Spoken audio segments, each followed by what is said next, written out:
اعوذ باللہ من الشیطان الرجیم بسم اللہ الرحمن الرحیم خیرکم من تعلم القرآن وعلمہ السلام علیکم ورحمۃ اللہ وبرکاتہ۔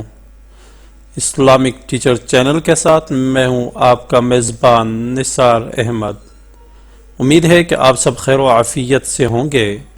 اللہ تعالیٰ سے دعا ہے کہ اللہ تعالیٰ ہم سب کو دین کو صحیح معنوں میں سیکھنے، سمجھنے اور اس پر عمل کرنے کی توفیق عطا فرمائے، آمین۔ معزز سامعین، آج کے سبق میں ہم صفات لازمہ غیر متضادہ کی دو صفات کے بارے میں پڑھیں گے، ایک تفشی اور دوسرا انحراف۔ تو آج کے سبق میں ہم انشاءاللہ تفشی اور انحراف کے بارے میں پڑھیں گے۔ سامعین کرام، اگر آپ نے ابھی تک اسلامک ٹیچر چینل سبسکرائب نہیں کیا تو براہ کرم سب سے پہلے آپ اسلامک ٹیچر چینل کو ضرور سبسکرائب کریں۔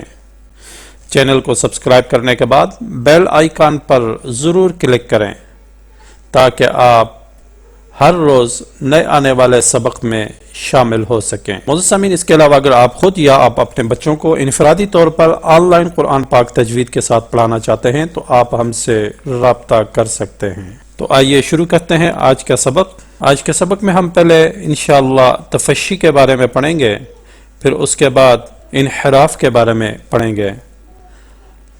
تفشی یعنی پھیلنا، آواز کا منہ میں پھیلنا، اور یہ ایک حروف ہے جس میں تفشی کی صفت پائی جاتی ہے۔ شین میں تفشی کی صفت پائی جاتی ہے، یعنی اس کے ادا کرتے وقت آواز منہ میں پھیل جاتی ہے۔ ٹھیک ہے، یہ صفت جو اس میں پائی جا رہی ہے یہ واضح نظر آ رہی ہے کہ شین جب ہم ادا کرتے ہیں تو ادا کرتے وقت آواز جو ہے منہ میں پھیل جاتی ہے۔ جیسے دیکھیں، آپ ادا کریں، شین شین، اش اش، دیکھیں آواز جو ہے منہ میں پھیل رہی ہے۔ جیسے یہ لکھا ہوا ہے تش قرون، تش تش، دیکھیں آواز جو ہے منہ کے اندر پھیل رہی ہے۔ اور شین کا جو مخرج ہے کہ زبان کا درمیانی حصہ جب اوپر تالو کے ساتھ لگے تو شین ادا ہوتا ہے۔ ٹھیک ہے، تش تشکرون، یہ جو صفت ہے یہ واضح طور پر نظر آ رہی ہے کہ شین کی آواز جو ہے منہ کے اندر پھیل رہی ہے۔ تو آئیے اب انحراف کے بارے میں پڑھتے ہیں۔ انحراف پھرنا، لوٹنا، یعنی ہٹنا۔ ٹھیک ہے، اور یہ دو حروف ہیں جن میں انحراف کی صفت پائی جاتی ہے۔ ان دو حروف کو منحرفہ بھی کہتے ہیں، یعنی لام، یہ دو حروف ہیں لام اور را، لام اور را۔ لام اور را میں انحراف کی صفت پائی جاتی ہے، یعنی لام کے ادا کرتے وقت زبان کا کنارہ را کے مخرج کی طرف اور را کے ادا کرتے وقت لام کے مخرج کی طرف لوٹتا ہے۔ یعنی جب ہم لام ادا کریں گے تو لام کے ادا کرتے وقت زبان جو ہے را کے مخرج کی طرف ہٹتی ہے، اور جب ہم را ادا کریں گے تو را کے ادا کرتے وقت جو زبان ہے وہ لام کے مخرج کی طرف ہٹتی ہے۔ ٹھیک ہے، لام کا جو مخرج ہے زبان کی کروٹ سے نوک تک کا حصہ جب ثنایا، رباعی، انیاب اور ضواحک ان چار دانتوں کے مسوڑوں سے لگے تو یہاں سے لام ادا ہوتا ہے۔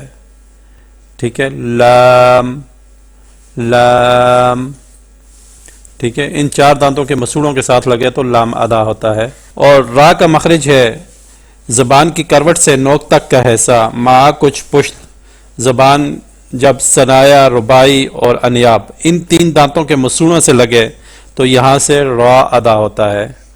ٹھیک ہے، تو اس صفت میں یہ ہے کہ انحراف کا مطلب ہے پھرنا، لوٹنا، یعنی ہٹنا۔